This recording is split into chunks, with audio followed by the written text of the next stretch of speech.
예, 시편 76편인데요. 오늘 사람의 진노가 주를 찬양할 것이요. 독특한 말씀이죠.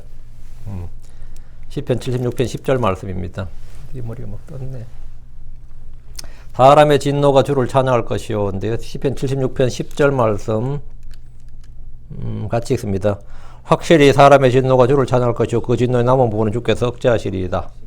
사람의 진노가 주를 찬양할 것이요. 있는데 시편 76편을 공부합니다. 시편 76편도 아사벳이라고 되어 있죠. 아사벳이. 이 시는 느기노세 맞추 악장에게란 표제가 있습니다. 느기노세 맞추 악장에게, 이 말은 느기노세 맞추 이게 이제 시편 150편 중에서 총 6편이 이 말이 있어요. 느기노세 맞추. 느기노시 뭐냐면 현악기입니다. 현악기. 수금이나 비파나 하프 같은 현악기에 맞춰서 부르는 노래. 이걸 느기노세 맞추 하는데 한국 같은 뭐 가야금, 검은고 이런 게 다 현악기죠. 현악기입니다. 시편 76편은 모두 재림을 다루고 있습니다. 이 시편, 이게 재림의 시편입니다. 시편 76편은 굉장히 독특한 말씀이 있는데 이게 10절 말씀이에요. 사람의 진노가 주를 찬양한다. 사람의 진노는 주를 의를 이루지 못한다. 이렇게 우리가 알고 있잖아요. 야고보서에 보면. 사람의 진노가 주를 찬양한다. 이렇게 돼 있어요. 야고보서 1장 20절에 따르면 사람의 진노가 하나님의 의를 이루지 못하느니라. 이러니까 사람의 진노가 하나님의 의를 이루지 못하느니라. 하나님의 의를 이루지 못하는데 어떻게 주를 찬양하냐고요. 말씀이 조금 약간 모순되는 느낌이죠. 그 시편 76편 10절하고 야고보서 1장 20절이 성경의 대부분의 내용은 사람이 주의 분노, 주의 진노를 불러일으키는 불법에 대해 다루고 있습니다. 주의 진노가 타올랐다. 주의 진노를 일으켰다. 주의 진노가 크다. 주의 진노의 날과 같은 표현이 성경 곳곳에 엄청나게 많이 나옵니다. 하나님의 진노가 불순종의 자녀들에게 임합니다. 하나님은 불의한 자들에게 주의 진노를 보이십니다. 대활라는 그분의 진노의 큰 날이라고 불립니다. 우리는 여러 가지 이유로 분노, 진노, 분노나 진노는 뭐 다 같이 우리말로 S예요. 아니면 뭐 요것도 약간 약한 표현이죠. anger. 분노할 수 있죠. 한국 사람들은 참 분노 잘하지. 성질을 잘 내잖아요.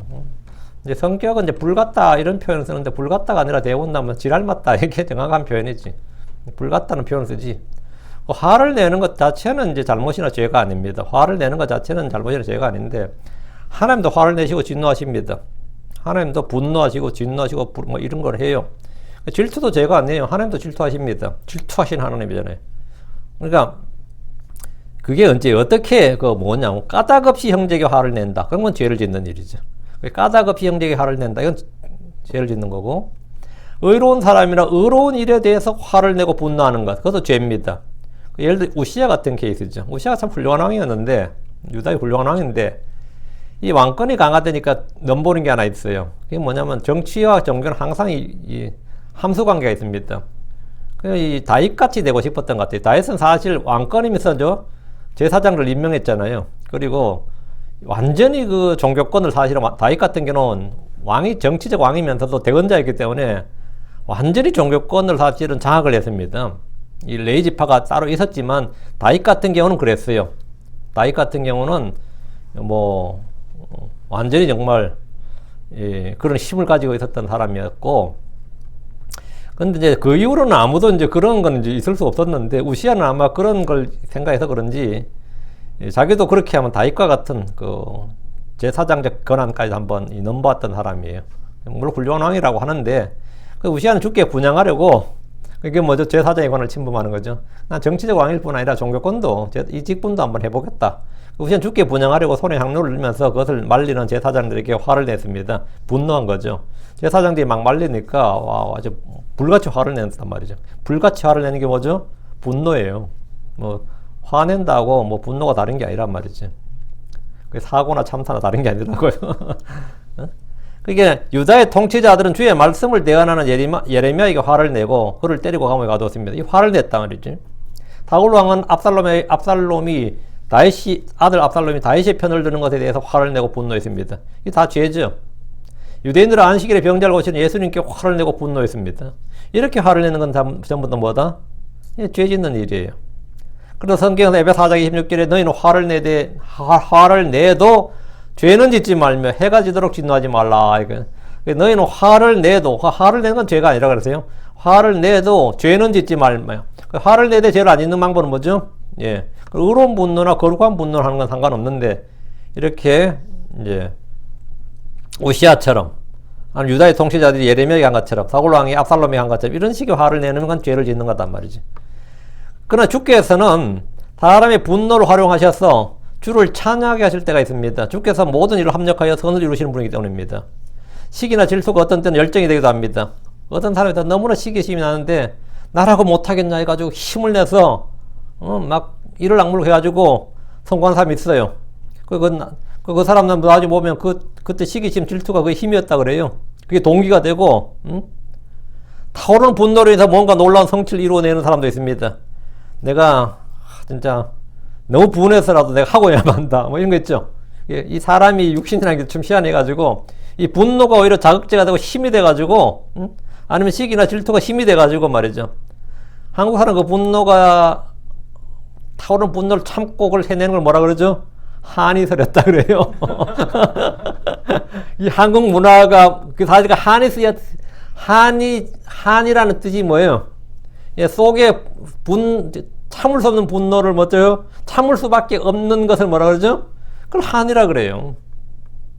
참을 수 없는 분노를 참아야 되는 상황. 근데 그걸 가지고 어쨌든 뭐 자기를 망치는 사람도 있지만 그걸 때문에 성공한 사람도 있습니다. 그것 때문에 실제로 뭔가 놀라운 성취를 이뤄내는 사람이 있어요. 이런 예로 가장 대표적인 사람이라면 아마 아론의 손자요 대제사장인 비느하스입니다. 비느하스. 그는 부올의 사건 때 죄를 짓는 사람, 그 시몬 지파의 시므리죠. 시므리가 고스비를 데려왔단 말이죠. 그 이방인의 고스비를 데려왔는데 이 장막까지 들어가서 창으로 그들을 찔러 죽였습니다. 백주대낮에 벌어진 뭐죠? 살인 사건이지. 그것도 공개적으로. 그러니까 주님께서 내 살인자야 그런 게 아니라 백주대낮에 진짜 공개적으로 살인이 일어났는데 주께서 그의 진노에 대해서 이렇게 말씀하셨습니다. 민수기 20장 11절에 제사장 아론의 손자요 엘라살의 아들인 비느하스가 그들 가운데서 나를 위해 열심을 내어 내 진노를 돌이켜서 이스라엘 자손에게 떠나게 함으로써 내가 내 질투 중에 그들을 소멸시키지 아니하게 하였도다. 이 거룩한 분노였다 이 말이지. 모세는 우상을 숭배하는 이스라엘을 보면서 분노했고 주께 받은 돌판을 깨뜨렸고 그들이 만든 송아지를 취하여 불에 태우고 그것을 부숴서 가루로 만들어서 마시게 했습니다. 물에 뿌려서 이스라엘 자손에게 그걸 마시게 했어요. 그의 분노는 참으로 엄청났지만 그것이 주를 찬양하게 했습니다. 의로운 분노나 거룩한 분노와 달리 사람들이 육신의 분노는 원수 갚는 일에 사용되거나 더 큰 죄를 짓는 일을 할 때가 많이 있습니다. 좀 이따 다시 본문에서 다루기로 하고 자 본문을 보겠습니다. 1절입니다. 유다 안에 하나님은 알려지셨나이다. 그분의 이름은 이스라엘에서 위대하시도다. 유다 안에서 in Judah, 유다 안에서 하나님 알려지셨나이다. 유다 안에서 하나님 알려지셨다는 것은 그분이 아브라함, 이삭, 야곱을 통해서 친히 그분의 이름을 계시하셨기 때문입니다. 그리고 그분께서 그들을 이집트에서 구출해 주셨고 그들의 조상들에게 약속한 대로 그 땅을 유업의 상소로 주셨습니다. 주께서는 그들이 직접 보고 듣고 경험할 수 있는 수많은 표적과 권능을 보이셨고 하나님과 언약을 맺었습니다. 유다 안에서 하나님 알려졌다는 것은 그들이 모두 주를 알게 되었다. 그들은 주님께 알려졌다. 이 말입니다. 출애굽 때부터 그들 안에는 하나님의 성막이 있었습니다. 주의 율법이 있었습니다. 주의 대언자들과 제사장들이 그들 안에 있었습니다. 그분의 이름은 이스라엘에서 위대하시도다. 주의 이름은 크고 위대합니다. 이방인들의 이름을 불렀지만 이스라엘에서 그분의 이름은 유일하신 참 하나님이고 다른 이가 없었습니다. 그런데 이 이름이 그래서 하나님하고 그분의 이름 할 때 이 이름이 주 예수 그리스도라면 사정이 완전히 달라집니다. 신약에서 주 예수 그리스도라면 사정이 완전히 달라져요. 예수 그리스도 이름은 유다 안에서 이스라엘에서 멸시받는 이름입니다. 주 예수님이 이 땅에 다시 오실 때까지 그분의 이름은 유다 안에서 이스라엘에서 큰 이름이 아닙니다. 성경 히브리서 8장 8절에 주가 말하노라 보라 날들이 이르리니 그때 내가 이스라엘 집과 유다 집과 새 언약을 맺으리라. 보라 날들이 이르리니 이게 미래형이잖아요. 이거는 출애굽 사건이 아니다 말이지. 출애굽 때 맺은 건 옛 언약이고 보라 날들이 이르리니 이건 앞으로 미래죠. 그때에 주의 날에 말이에요. 주님께서 재림하실 그때에 내가 이스라엘 집과 유다의 집과 새 언약을 맺으리라. 이게 뉴 커비넌트가 맺어진다. 이 새 언약을 맺을 때까지 예수 그리스도의 이름은 그들에게 전혀 큰 이름도 존귀한 거룩한 이름이 아닙니다. 유다 안에서 하나님 알려진다고 할 때 알려진다는 것은 그들이 주를 안다. known 알려진다. 그들이 주를 안다는 말입니다. 언제 주를 아는 거예요? 주님이 재림하실 때 주님이 재림하셔서 그들을 구출하실 때 그들이 예수가 주요 그리스도를 아는 거죠. 히브리서 8장 11절에 그들이 각각 자기 이웃과 자기 형제에게 가르쳐 말하기를 주를 알라 하지 아니하리니 이는 가장 작은 자로부터 가장 큰 자 이르기까지 모두가 나를 알 것이기 때문이라. 이 부분이에요. 유다 안에서 하나님 알려지셨나이다 할 때 이 예언의 말씀 언제? 근데 그때에 말이야. 날들이 이르니 그때에 각각 자기 이웃과 자기 형제를 가르쳐 주를 알라 하지 아니하리니. 이거 주를 알라 하지 아니니. 왜? 다 주를 안다. 주님은 이미 그들이 다 알려졌고 다 안다 말이지. 그 가장 작은 자부터 가장 큰 자까지 모두가 나를 알 것이기 때문이라. 이게 정확히 뭐죠? 유다 안에서 하나님은 알려지셨나이다 이거예요. 이건 예언의 말씀인데 주의 지상 재림들 말하는 거다 이거죠. 2절입니다. 살렘에도 그분의 장막이 있으며 또 그분의 거처가 시온에 있도다. 살렘에도, 살렘 하면 기억나시? 살렘. 우리는 샬롬 그러죠. 살렘, 샬롬, 예루살렘. 살렘 하면 이제 딱 생각나게 살렘왕 멜기세덱이 가장 먼저 생각납니다. 살렘은 멜기세덱이 제사장과 왕으로 있던 도시입니다.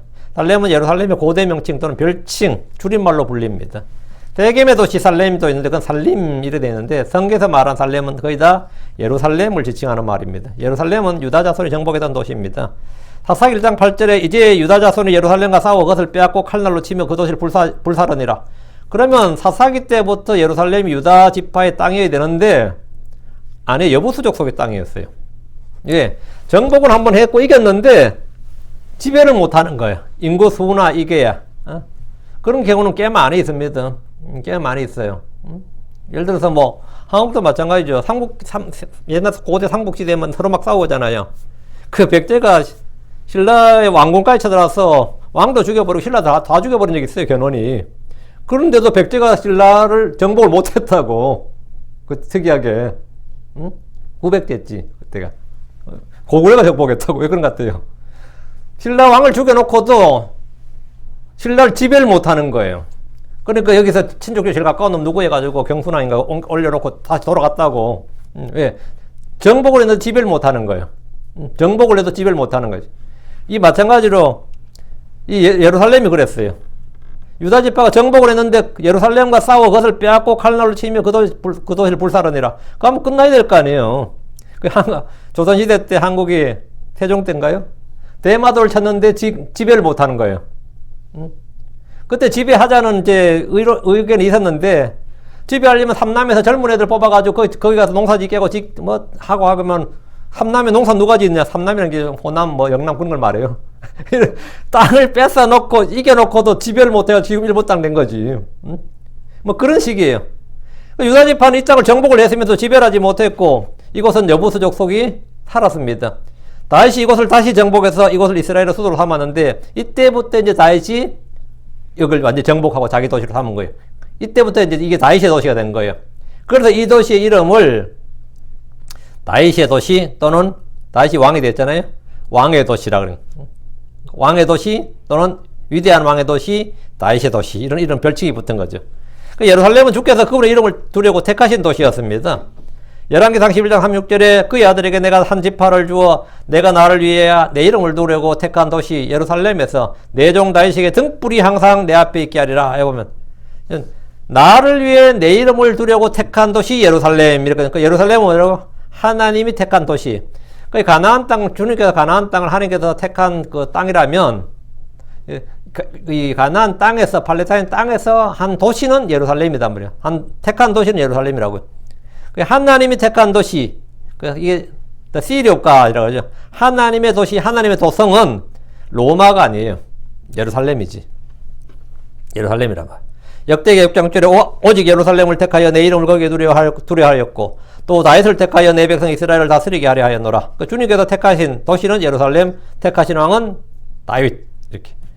주께서 재림하시면 친히 왕자를 두시고 다스린 도시도 예루살렘입니다. 과거에도 예루살렘, 미래도 예루살렘이다 이거죠. 스가랴 1장 17절에 또 외쳐 이르기를 만군의 주가 이같이 말하노라. 내 도시들이 형통하여 여전히 널리 퍼지리라. 주가 여전히 시온을 위로하며 여전히 예루살렘을 택하리라 하라. 여전히 예루살렘을 택하리라. 이거 뭐죠? 하나님께서 예루살렘을 택한다고 거기를 수도로 왕의 도시로 택한다 이 말이에요. 언제? 천년왕국에서. 스가랴 2장 12절 주께서 그 거룩한 땅에서 자신의 목 유다를 상속하시고 다시 예루살렘을 택하시라. 다시 예루살렘을 택하시라. 지금 이방인의 시대에는 예루살렘이 짓밟힌단 말이지. 근데 주님께서 다시 예루살렘을 왕의 도시로, 위대한 왕의 도시로 선택한다고요. 예루살렘은 영원한 신의 도성입니다. 본문의 2절에 살렘에도 그분의 장막이 있다 이 말은 주의 집이 예루살렘에 있다 이 말입니다. 그래서 2절에 그분의 거처가 시온에 있도다 했는데 살렘과 시온은 동어 반복이에요. 살렘과 시온은 같은 도시입니다. 주의 성전을 예루살렘에 건축했는데 이것을 주의 집 주의 거처라고 말합니다. 10편 9편 11절에 시온에 거하시는 주를 노래로 찬양하며 그분의 행사들을 백성 가운데 선포할지어다. 10편 65편 1절에 찬양이 당신을 기다리나이다. 오 하나님이여 시온에 계시는 이여 또 주께 서원이 이행되리이다. 시온에 가시는 주 하나님, 시온에 계신 이 말을 통해서 시온이 그분의 거처라는 사실을 확정할 수 있습니다. 시온은 과거에 주의 성전이 있었듯이 미래에도 주의 성전, 주의 왕자가 있는 위대한 왕의 도시입니다. 3절입니다. 거기서 그분이 활의 화살들과 방패와 칼과 전쟁을 부수셨다. 부수지 브레이크, 셀라. 거기서 그분이 하면 예루살렘, 살렘, 즉 시온에서 이 말입니다. 거기서 예루살렘에서 주께서 활의 화살들, 방패, 칼과 전쟁을 부수셨다는 것은 주의 재림 때 예루살렘에 있던 이교도들과 용과 그의 전사들, 거짓 대언자와 짐승을 몰아내는 장면입니다. 대환란 때 예루살렘은 이방인들이 짓밟히고 그것은 소돔과 이집트라고 불립니다. 두 대언자가 이곳에서 주의 말씀을 대언하지만 바닥 없는 구덩이로부터 올라온 짐승이 그들을 대적하여 전쟁을 하고 그들을 이기며 그들을 죽입니다. 계시록 11장 8절에 그들의 죽은 몸이 그 큰 도시의 거리에 놓이리라. 그 도시는 영적으로 소돔과 이집트라고 하며 그곳은 또한 우리 주께서 십자가에 못 박히신 곳이니라. 그 도시는 예루살렘은 말이에요. 영적으로 소돔과 이집트라고 하며 했죠. 그 완전 이방인의 도시, 이교도의 도시라. 소돔과 이집트 가장 음행이 심하고 우상숭배 본거지 같은 것이죠. 이때 예루살렘의 모습에 대한 간략한 기록이 뭐냐? 계시록 11장 9절 백성들과 족속들과 언어들과 민족들에서 나온 자들이 그들의 죽은 몸을 사흘 반 동안 구경하며 그들의 죽은 몸을 무덤에 두지 못하게 하려다. 백성들, 족속들, 언어들, 민족들 이게 전부 다 뭐 유대인 아니잖아요. 백성들, 족속들, 언어들, 민족들 다 이방인들, 이교도들이란 말이죠. 모두 이교도들이고 주를 대적하는 무리들이 지금 예루살렘에서 그 두 중이 죽고 난데 그들을 무덤에 두지 못하겠다고요. 그리고 자기들께 서로 이렇게 즐거워하면서 선물을 주고받았다. 그게 이제 오전 말 크리스마스예요. 그 즐거워했다가 메리거든, 메리. 메리 크리스마스가 되는 거죠. 이 두 증인 죽고 나서 사람들이 서로 선물 주고받으면서 즐거워하더라. 이 나왔죠. 이 주를 대적하는 무리들인데 주께서 이들의 활과 화살들, 방패와 칼을 부수고 그들을 전쟁에서 깨뜨리신다. 마이가 성도를 이기는 권능을 받았지만 이 대환란 때 마이가 성도를 이기는 권능을 받았지만 주께서 오시면 그들의 전쟁은 모두 깨어집니다. 영은 묶여서 깊은 구덩이로 들어가고 짐승과 거짓 던져 잡혀서 산채로 불못에 던져집니다. 끝에 셀라란 말은 단순히 음악 용어가 아니고 이 구절이 주의 재림을 뜻하는 것임을 알려주고 있는 말입니다. 4절입니다. 주는 전리품의 산들보다 더 영화로우시며 또 뛰어나시나이다. 전리품의 산들. 전리품을 얼마나 많이 모았는데 전리품이 산들로 쌓였다. 이건 전리품이 노량물입니다. 노량물. 전리품의 산들이란 전쟁의 승리로 얻은 전리품이 산들같이 크고 많다 이 말입니다. 주의 승리는 크고 영화롭습니다. 크고 영화로워요. 아마겟돈에서의 승리는 완전한 승리입니다. 주께서 승리로 얻은 노량물이 얼마나 많을지 생각해 보십시오. 이스라엘이 가나안 정복전쟁에서 얻은 승리의 노량물을 보십시오. 그들의 땅과 밭, 우물, 가축들을 모두 얻었습니다. 그들의 금과 은과 옷을 모두 얻었습니다. 그날에 주께서 얻은 노량물은 온 땅 세상의 모든 왕국입니다. 5절입니다. 용감한 자들이 노략을 당하니 그들이 잠들었도다. 용사들 중에 아무도 그들의 손을 찾지 못하였도다. 용감한 자들이 노략을 당했다는 것은 주와 그의 군대에 노략을 당했다. 정복되었다. 패배했다 이 말이죠. 주의 군대와 싸우는 이 땅의 모든 용사들은 죽임을 당합니다. 그들이 잠들었도다. 이는 죽었단 말입니다. 계시록 19장 21절 그 남은 자들은 멀타신 분의 칼 곧 그분의 입에서 나온 칼로 죽임을 당하니 모든 날짐승이 그들의 살로 배를 채우더라. 남은 자들은 말타신 분의 칼 그분의 입에서 나온 칼 예수님께 다 죽임을 당한다고요. 그날에 주께 죽임을 당할 자가 많습니다. 이사 66장 16절에 주가 불과 자신의 칼로 모든 육체와 변론하리니 주에게 죽임을 당할 자가 많으리라. 주에게 죽임을 당할 자가 많다. 용사들 중에 아무도 그들의 손을 찾지 못하였다는 것은 하나님 앞에서 감히 그들이 손을 들 수 없었다 이 말입니다. 그들의 손을 찾지 못했다. 이거는 이제 히브리식 표현이고 한국 표현은 이게 아니고 한국말로는 이거 어떤 표현을 쓰냐면 우리말로 손을 쓸 겨를이 없었습니다. 그런 거 있죠. 손 쓸 틈이 없었습니다. 전혀 손져서 보지 못했습니다. 일이 어떻게 되냐께 손도 못 써봤습니다. 손 쓸 겨를도 없었습니다. 이게 뭐냐면 지금 본문 나오는 용사들 중에 아무도 그들의 손을 찾지 못하였도다. 칼도 못 잡아봤습니다. 총 한 방 못 쏴봤습니다. 이게 뭐죠? 용사들 중에 아무도 그들의 손을 찾지 못하였도다. 주님과 전쟁하러 전쟁터로 갔는데 어떻게 됐냐 이렇게 싸워보지도 못했어요. 싸워보지도 못하고 항복했어요. 다 죽었어요. 싸워보지도 못하고 다 죽임 당했어요. 그래. 싸워보지도 못하고.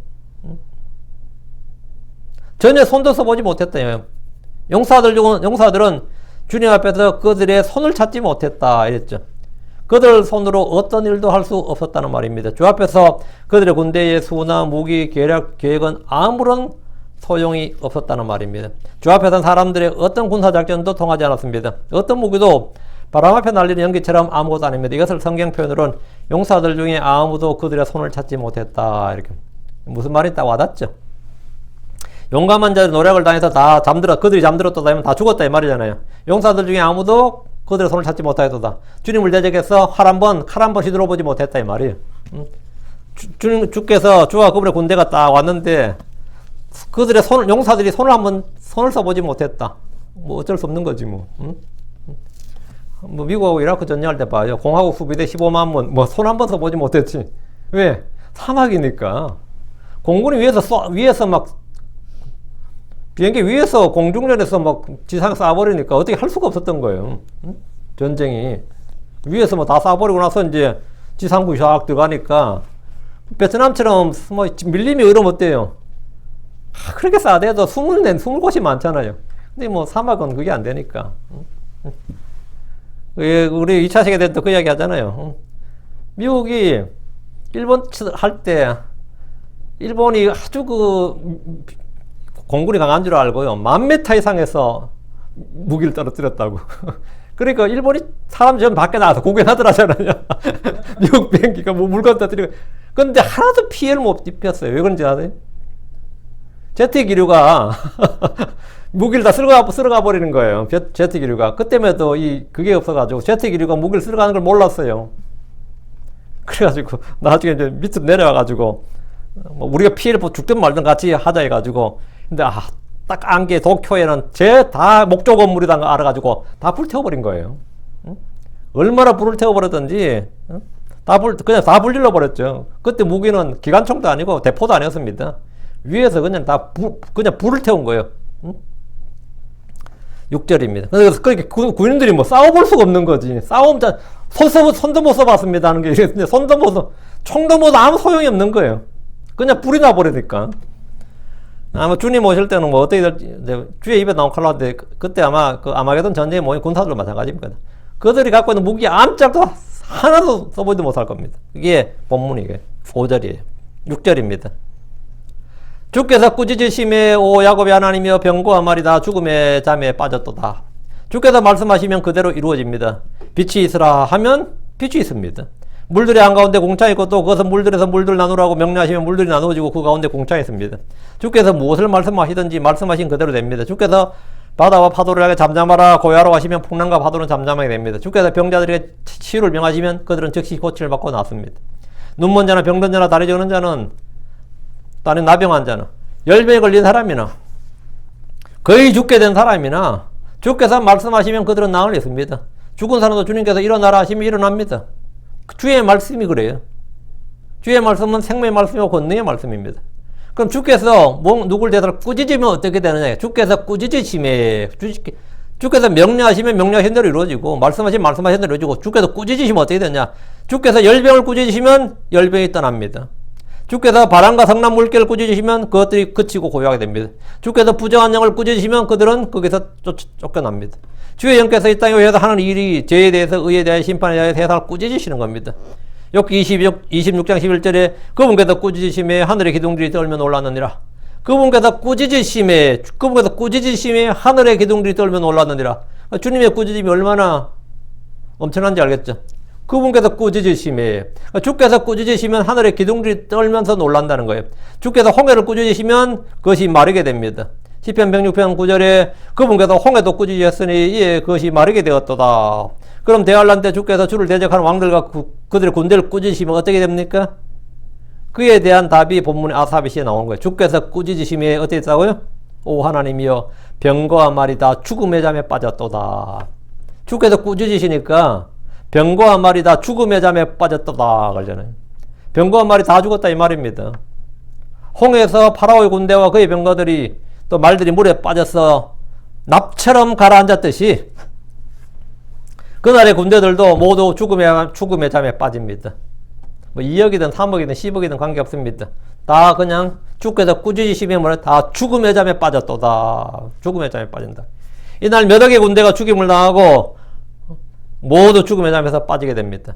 이사야 17장 13절에 민족들이 많은 물이 몰려오려니와 하나님께서 그들을 꾸짖으시리니, 민족들이 많은 물이 몰려온다. 이 말은 뭐냐면 떼거리로 지금 뭐 이래전설로 아마겟돈으로 몰려오는 거예요. 이스라엘 몰려온다고. 그 몰려오려니와 하나님께서 그들을 뭐 하신다? 꾸짖으시리니, 그들이 산에서 바람 앞에 날리는 개와 같이 호리 바람 앞에서 굴러다니는 물과 같이 멀리 도망하고 쫓겨나가리라. 그 주님의 꾸짖음이 얼마나 두려운 일인지 말해주는 거죠. 7절입니다. 주고 주는 두려워할 뿐이시요, 주께서 한번 분노하시면 누가 주의 눈앞에 서리요. 주님은 두려운 분이시요, 우리가 두려워해야 할 분이십니다. 신명기 10장 17절에 주 너희 하나님은 신들의 신이시요 주들의 주시며 위대하시고 능하시며 두려우신 하나님이시니라. 주께서 두려우신 하나님입니다. 그래서 성경은 주를 두려워하라는 명령이 수없이 반복됩니다. 시편 47편 2절에 이는 지극히 높으신 주께서는 두려우시며 온 땅을 다스리는 위대한 왕이시기 때문이라. 불신자들은 그들의 눈에 주를 두려움이 없습니다. 마음과 생각에 주가 없기 때문에 주가 두려울 일이 전혀 없습니다. 육신적인 성도들은 주를 두려움이 없습니다. 주를 사람과 같은 줄로 알거나 자기 생각에 상사한 대로 믿기 때문입니다. 주께서 유다에게 예레미야 19절에 그러즉 내가 주 내 하늘을 버린 것과 내 속에 나를 두려움이 없는 것이 악한 일이요 쓰라린 일인 줄 알고 주의하라. 네가 뭐는 네 속에 나를 두려움이 없는 것이 악한 일이요 쓰라린 일인 줄 알고 주의하라. 그러니까 주를 두려움이 없는 것이 악한 일이라고요. 누구라도 주를 성경에 기록된 그대로 알고 믿게 되면 주의 두려움이 그 사람을 압도하게 됩니다. 사람은 주를 두려움으로 악을 떠납니다. 주를 두려움이 생명이 이르게 합니다. 주를 두려움으로 말미암아 재물과 명예와 생명이 있습니다. 주를 두려움이 그의 보배입니다. 주를 두려움으로 그의 마음속에 두면 주를 떠나지 않게 됩니다. 성경은 주를 두려워하는 것이 지혜요, 지혜의 시작이라고 합니다. 지식의 시작이라고 합니다. 이 말은 주를 두려움이 없으면 지혜도 없고 시작도 안 된 상태라 이 말입니다. 주를 두려워하는 것은 악을 미워하는 겁니다. 주를 두려워하는 것은 생명샘이요 사망의 올무들에서 벗어나게 합니다. 주는 두려우신 분이요 두려워해야 할 분인데, 그분에 대해서 아무런 두려움이 없다면 그가 믿는 자라고 해도, 신자라고 해도 정상적인 크리스천이 아닙니다. 다시 7절. 주께서 한번 분노하시면 누가 주의 눈앞에 서리요. 주께서 한번 분노하시면 그 불길은 모든 것을 태웁니다. 주의 분노의 불길, 진노의 불길, 진노의 잔, 분노의 잔, 그러죠. 주 하나님은 소멸시키는 불입니다. 소멸시키시는 불입니다. 예레미야 4장 4절에 너희 행위들이 악함으로 내 경로가 불같이 나아가 타오르니 아무도 그것을 끄지 못하리라. 내 경로가 불같이 나아가 타오르니 아무도 그것을 끄지 못한다. 요즘 전쟁에서 금지된 무기 중에 하나가 네이팜? 그거 있죠. 베트남전에서 많이 썼는데, 난 베트남전에서 쓴 게 먼저가 아니고, 일본에서 제일 먼저 썼어요. 일본에 불이 얼마나 심하게 붙었든지 도쿄를 태웠는데, 도쿄만 태운 게 너무 많이 태웠는데, 그게 지금 상상을 불하는 민간인이 죽었습니다. 하도 많이 탔어. 다 불태워 죽였다잖아요. 불태워서. 이제 지옥이 따로 땅 위의 지옥이라고 그랬다잖아요. 근데 주님께서 그 불이 왜 무서운 거예요? 물로 안 꺼진다는 거지. 그 물로 안 꺼지는 불이에요. 그래도 그게 한 3일 지속이 되니까. 너희 행위들이 악함으로 내 경로가 불같이 나아가 타오르니 아무도 그것을 끄지 못하려. 네, 이 불이 그렇습니다. 이 불은 어떻게 물로 안 꺼지는 불이라고요. 예레미야 21장 2절에 너희 행위들이 악함으로 내 경로가 불같이 나가서 태우리니 아무도 너희 것을 끄지 못하리라. 그러니까 주의 불이 나오면 아무도 끄지를 못한다는 거예요. 주의 불은 어떤 사람도 끌 수가 없습니다. 주의 진노의 불길, 심판의 불은 한번 붙으면 모든 걸 다 태워버리는데, 그분의 진노, 분노가 얼마나 무서운지는 계시록 6장 16절에 나오죠. 산들과 바위들에게 이르되 우리 위에 떨어져 왕좌에 앉으신 분의 얼굴에서 어린 양의 진노에서 우리를 숨기라. 어린 양의 진노에서 우리를 숨기라.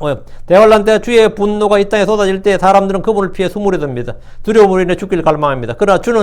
그러나 사람이 죽는 일도 그때는 쉽지가 않습니다. 뜻대로 되질 않습니다.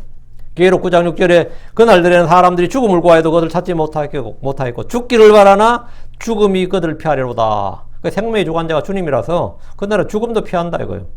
심판에 대해 알지 못한 이들은 멋대로 생각하고 말하고 주의 심판과 그의 경고를 업신여기고 무시합니다. 그러나 성경은 말하기를 나홈서 1장 6절에 누가 능히 그분의 경로 앞에 서리요 누가 능히 그분의 명렬한 분노가 온데 거하리요. 그분의 경로가 불같이 쏟아졌고 그분으로 말미암아 바위들이 무너져 내렸도다. 죄인들은 아무도 그분 앞에 설 수가 없는 겁니다.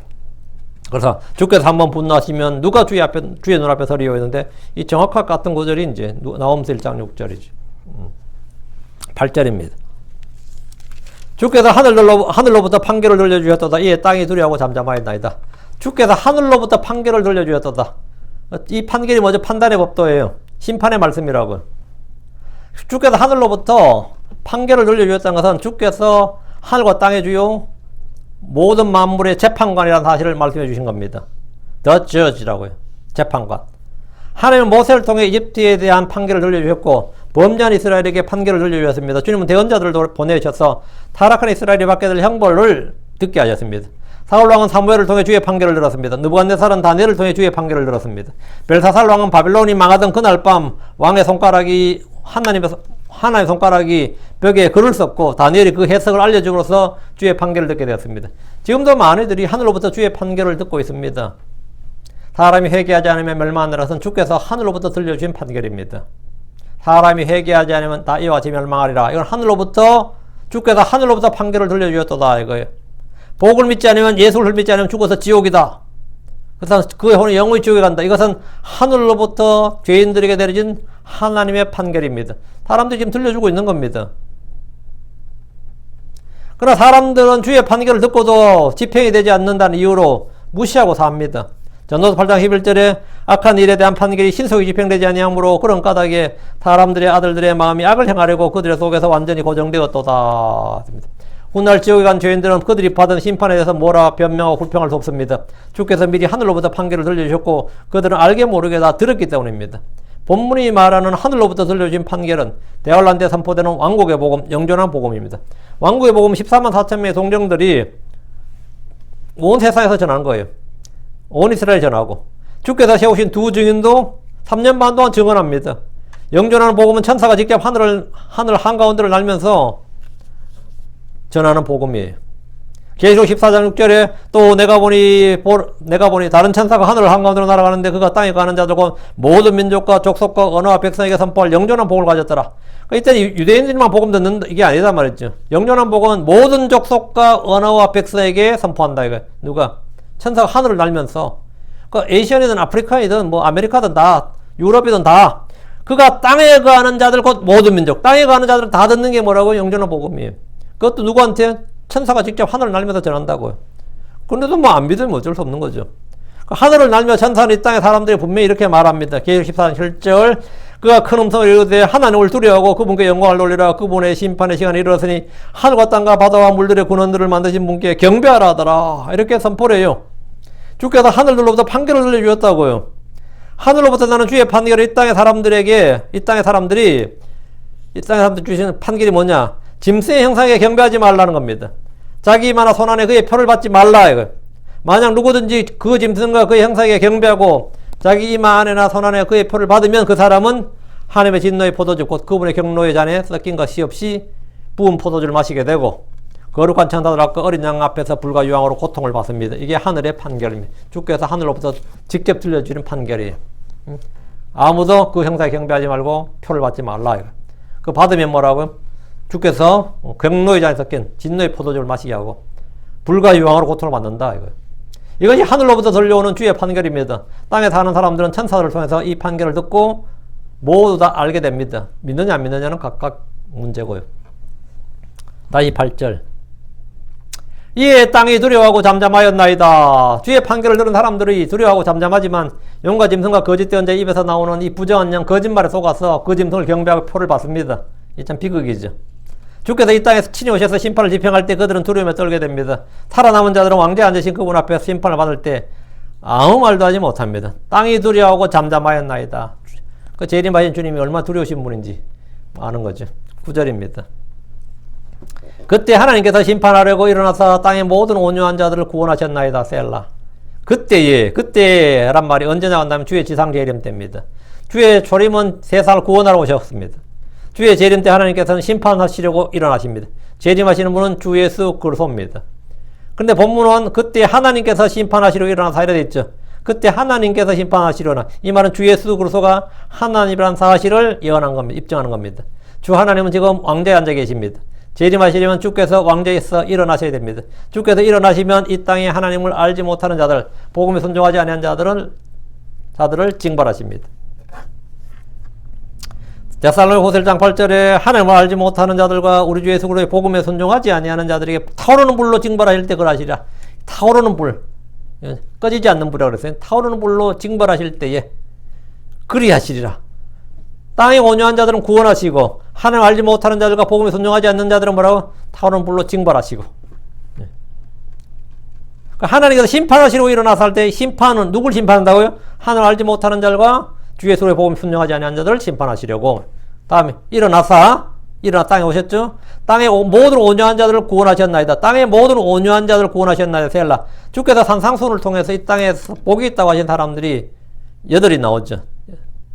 첫째가 영이 가난한 자들입니다. 둘째가 애통하는 자들, 셋째가 온유한 자들이에요. 넷째가 의에 줄이고 목마른 자들, 다섯째 긍휼을 베푸는 자들, 여섯째 마음이 순수한 자들, 일곱째 화평케 하는 자들, 여덟째 의로 인하여 핍박받는 자들. 이 8개, 팔복강의 팔복 이런 거 많이 나오죠. 이렇게 8가지 경우를 걸어서 이제 팔복이라고 합니다. 어떤 분들은 여기 한 가지를 더해서 구복이다, 팔복이 아니다, 구복이다. 얘가 이제 마태오 5장 11절, 나로 인해 사람들이 너희를 욕하고 핍박하며 너희를 대적하여 거짓으로 온갖 종류 약한 것을 말할 때 너희에게 복이 있나니 있는데, 이제 요 11절을 5장 의로 인하여 핍박받는 자들을 이제 포함시키는 거지. 의로 인하여 핍박받는 게 뭐냐면 예수로 인하여 이제 욕하고 핍박하고 대적하고 이런 말을 듣는 이 11절은 이렇게 되면 이제 팔복이 되는 거고, 이제 10절하고 11절을 분리하면 구복이 되는 거예요. 네. 주께서 복이 있다고 하신 이 사람들이 받는 복은 모두 주께서 일어나셔서 이 땅에 오실 때 제공될 말씀이에요. 그렇죠? 여러분이 마음이 깨끗하다고 지금 하나님 눈에 보이질 않잖아요. 하나님 볼 것이요 그러면 그거는 말이야 꿈에서 본단 말이야, 환상에서 본단 말인가 이런 식으로 생각할 수 있겠지만 안 보이죠. 그리고 온유한 자들은 땅을 상속받을 것이 하는데 지금 크리스천들이 온유하다고 해서 땅을 상속받지 못하죠. 뭐 온유하면 뭐 전부 부동산 부자 될게요. 근데 그렇지는 않죠. 이건 전부 주님께서 오셔서 성취될 말씀이라고요. 이 선상수훈에 지금 이 팔복 구복할 때 이 복 말이죠. 주의 재림 때 온유한 자들은 문자 그대로 땅을 상속받습니다. 시편 30편 11절에 그러나 온유한 자들은 땅을 상속할 것이요 또 넘치는 화평 속에서 그들 스스로 즐거워하리라. 이제 주님은 온유한 자들을 들어 올리십니다. 주께서 온유한 자를 구원으로 아름답게 하십니다. 온유는 성령의 열매입니다. 온유한 자들을 구원하셨나이다. 10절 확실히 사람의 진노가 주를 찬양할 것이요 그 진노의 남은 부분은 주께서 억누르시리이다. 참 멋있는 말씀이에요. 이 10절은 확실히 사람의 진노가 주를 찬양할 것이요 사람의 진노가 주를 찬양한다. 이것이 어떤 뜻이냐? 확실히 사람의 진노가 주를 찬양한다는 것은 사람이 자주 분노하라든지 쉽게 분노하라든지 분노하는 것이 좋다, 분노하는 것이 주를 찬양합니다, 그런 뜻은 전혀 아니겠죠. 언뜻 읽어봐도 그런 의미로 와닿진 않잖아요. 주께서 사람의 분노조차도 주의 권능과 공의를 드러내고 주의 영광을 드러내는 도구로 삼으시고 주를 찬양하게 한다 이 말이에요. 그게 뭐냐? 파라오의 분노.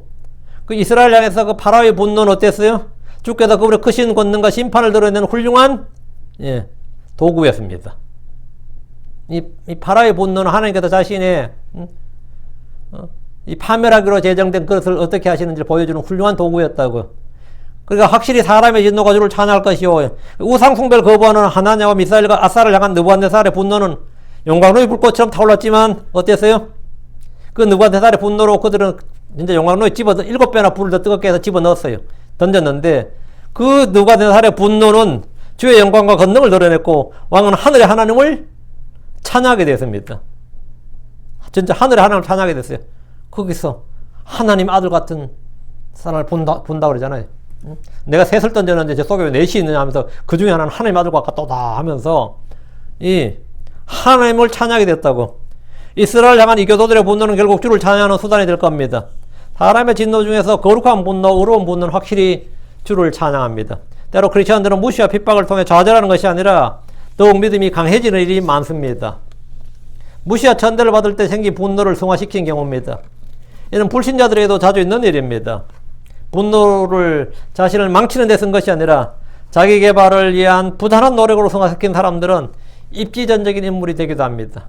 그때 한번 무시받은 한마디로 이를 악물고 공부를 했다, 사업을 했다, 뭘 했다 해가지고 성공한 사람들 이야기 많이 나오죠. 여러분 어떤 이유로 분노할 수 있지만 그 분노로 자신을 망치고 가족이나 이웃을 망치는 것이 아니라 주를 찬양하는 데 사용할 줄 알아야 됩니다. 다윗은 형들의 전쟁터로 왔습니다. 아버지 신보로 형들의 전쟁터로 왔는데, 그러니까 이제 20살 이상으로 이스라엘은 계속해서 전쟁터로 내보내니까 그때 다윗이 골리앗을 물리칠 때는 20살이 안 됐다는 뜻이지.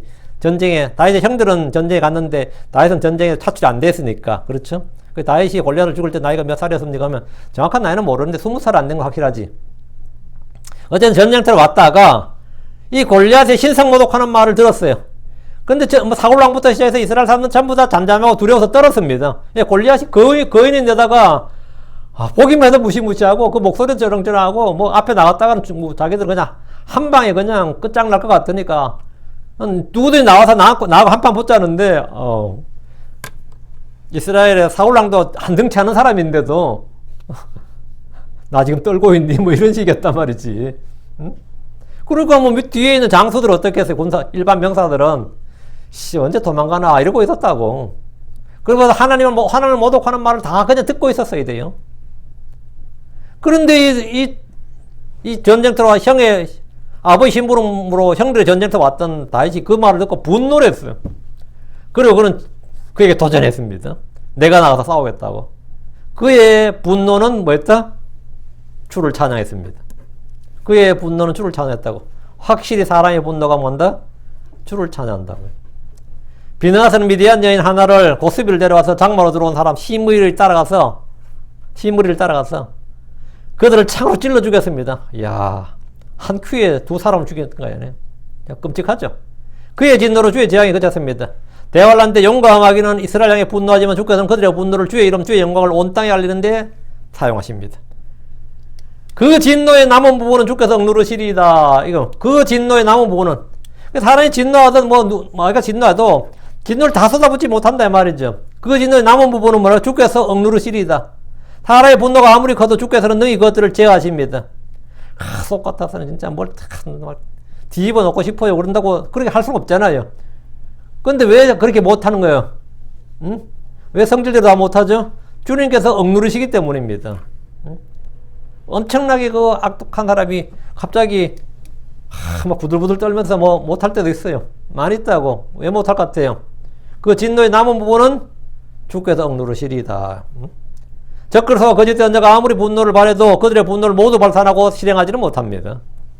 용이 아무리 이스라엘 향해서 남은 자를 다 삼키려 해도 다 쏟아내지 못해. 왜? 주께서 억누르신다고. 악인들이 분노로, 이 분노 모드로 지금 작동하고 있어. 그래서 뭐 누구든지 죽이려고 그러고 누구든지 뭐 세상 뒤집어 놓을 것 같은데 분노로 모두를 죽였다고 해서 그들이 그 일을 다 할 수 있는 건 아닙니다. 왜? 주께서 억누르시기 때문입니다. 분노를 바라는 건 뭐라고요? 주께서 찬양하게 하고.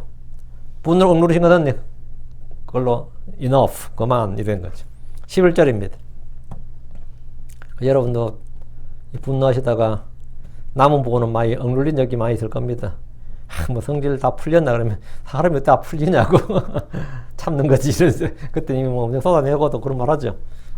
11절 서원하라. 그리고 주 너희 하나님께 갚으라. 그분의 사방에 있는 모든 사람은 마땅히 두려워할 분에게 예물을 가져올지어다. 구약과 신약의 결정적인 차이를 보이는 명령 교리 중에 하나가 서원과 안수에 관한 겁니다. 물론 뭐 할례도 있지만 서원과 안수예요. 구약에서는 서원하라 맹세하라 그럽니다. 다만 거짓으로 맹세하지 말고 서원했으면 그것을 갚으란 것이 법입니다. 그러나 신약에서는 서원에 맹세를 하지 말라고 합니다. 사람들이 맹세를 해도 그것을 갚을 수 없기 때문입니다. 사람이 약하기 때문이죠. 그래서 자꾸 죄를 지으니까 주님께서 아예 서원하지 말라, 맹세하지 말라는 거지. 11절에 서원하라. 그리고 주 너희 하나님께 갚으라. 대화할 때 유대인들은 율법을 했기 때문에 그들은 서원하고 주의 명령을 지킵니다.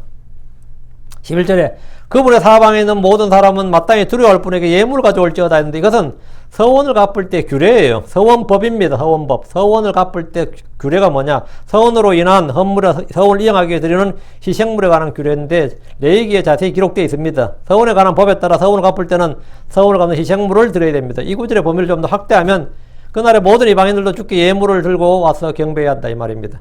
천년왕국에서는 성전 예배가 있고 월삭과 안식일 준수가 있고 주께 예물과 헌물을 가져와서 드려야 됩니다. 이 본문에서는 이어서 예물을 가져올지어다 할 때는 서원을 하고 갚고 예물 가져오는 서원 헌물을 가져오라 이 말입니다. 정확한 의미는 서원에 관한 규례를 지키라 이 말이에요. 12절입니다. 그분께서 통치자들의 영을 끊으시리라. 그분은 땅의 왕들에게 두려우시니로다. 통치자들의 영이란 이 세상 통치자들을 말하면 이 세상 통치자. 이 세상 통치자 누구예요? 이 세상 임금이 누구냐? 왕이 누구냐고. 마귀는 이 세상의 통치자입니다. 주께서 통치자들의 영을 끊으심으로 그들이 더 이상 이 땅에서 권력과 권세를 부리지 못하도록 놔주십니다. 마귀는 자기 뜻대로 또 누구의 권세를 나눠주죠. 왕들을 세우죠. 대신 주의 성도들이 왕과 제사자로 이 땅을 다스리게 하십니다. 우리는 그날의 왕과 제사자로 이 땅에서 통치하게 됩니다. 그분은 땅의 왕들에게 두려운 이시로다. 정치인들이 가장 두려운 분이 누구냐면 예수 그리스도예요. 그분은 땅의 왕들에게 두려우시니로다. 헤롯이 가장 두려웠던 게 누구였습니까? 시저보다 두려운 사람이 있었어요. 그게 뭐냐? 유대 왕이 태어났다는 거예요. 응? 유대 왕이 태어났다. 이게. 그분은 땅의 왕들에게 두려우시니로다. 대환란 때 땅의 왕들은 주의 오심을 주의 오심으로 멸망하기 때문에 주님은 두려우신 분입니다. 모든 사람들에게 주님은 두려운 존재지만 특히 죄인들에게 공포 그 자체입니다. 예수 그리스도는 죄인들에게는 공포 그 자체입니다. 그럼 마음이 깨끗한 자는 주의 얼굴을 봅니다. 지금 땅에 있는 주인들은 하늘에 그들의 주인이 하늘에도 계시다는 사실을 알고 두려워야 됩니다. 골로새 4장 1절에 주인들아 너희 종들에게 정당하고 공정한 것을 베풀면 너희에게도 하늘에 주인이 계심을 알라. 하늘에 너희의 주가 계심을 알라고요. 땅의 왕들은 하늘에 너희 왕이 있음을 알라. 땅의 목자들은 하늘에 너희 목자장이 계심을 알라 이거예요. 우리가 땅의 아버지는 하늘에 너희 아버지가 있음을 알아야 되고, 우리 하늘에 뭐가 있다? 있다고. 하늘에 주인이 계심을 알라. 그분은 땅의 왕들에 두려우시는, 땅의 왕들은 하늘에 왕이 있다는 걸 알아야 된다고. 땅의 왕들은 하늘에 크고 위대하신 왕이 있다고. 왕들의 왕이 있단 말이에요. 두려우신 분이 계시다는 사실을 알아야 됩니다. 우리에게는 우리의 주의 왕이신 하나님이 계신 것을 늘 기억하고, 그분 앞에서 우리가 각자 자기 자신에 대해서 회개복을 해야 된다. 이 사실을 알고 우리의 삶 자체가 이 회개복을 할 준비하는 삶이에요. 정직이 직분에서 회개복을 할 수 있는 준비가 딱 돼야 돼요. 무슨 일이든지 주님께서 물으시면 딱 대답할 수 있고 말할 수 있는 그런 준비가 되어 있어야 됩니다. 그래서 그분은 땅의 왕들이 두려우신 분이다. 모든 사람 두렵죠. 근데 이제 특히 심판을 받을 대상자들은 더욱 두려운 분이 될 겁니다. 오늘 여기까지 하고, 네, 다음 편에 77편, 오늘 76편 이렇게 마치겠습니다. 확실히 사람의 진노가 주를 찬양할 것이요 했는데, 우리 속에 있는 간혹가다 그러는 것이 있으면 그것이 주를 찬양하는 그런 힘이 되고 원동력이 되길 바랍니다. 그리고 또 그런 것들이 우리가 절망할 일이 아니에요. 이 세상의 사람들의 진노가 크리스천들과 교회를 위해서 사람들이 막 분노를 표시하죠. 파라오도 모세를 향해서 분노했는 것처럼, 이스라엘에서 분노했던 것처럼, 그런 분노가 나쁜 게 아닙니다. 이스라엘 향한 하만의 분노가, 그 하만의 분노는 뭐가 생긴 거예요, 지금? 불임절이 생긴 거예요. 그게 주를 찬양한 거라고. 그게 나를 향한 세상의 욕이나 핍박이라는 것이 꼭 나쁜 게 아니야. 사람의 진노가 주를 뭔다? 사람의 진노가 주를 찬양할 것이요. 이러면 우리가 핍박을 견디는 일은 아무것도 아니지. 세상에서 받는 고난이나 이런 것도 사실 아무것도 아닙니다. 기도합니다. 그건 영광을 이룬 것이지. 위대하고 거룩한 주 하나님 감사합니다. 하나님께서 내주에서 오늘 주의 말씀을 선포했습니다. 선포한 모든 말씀들이 듣는 혼들에게 잘 전달되고 잘 이해가 되게 하시고, 하나님께서 깨닫는 영을 주셔서 또 지혜와 계시를 주셔서 마음의 것을 잘 받아서 믿음과 결합하게 해주시고 마음에 쌓아둘 수 있도록 해주시옵소서.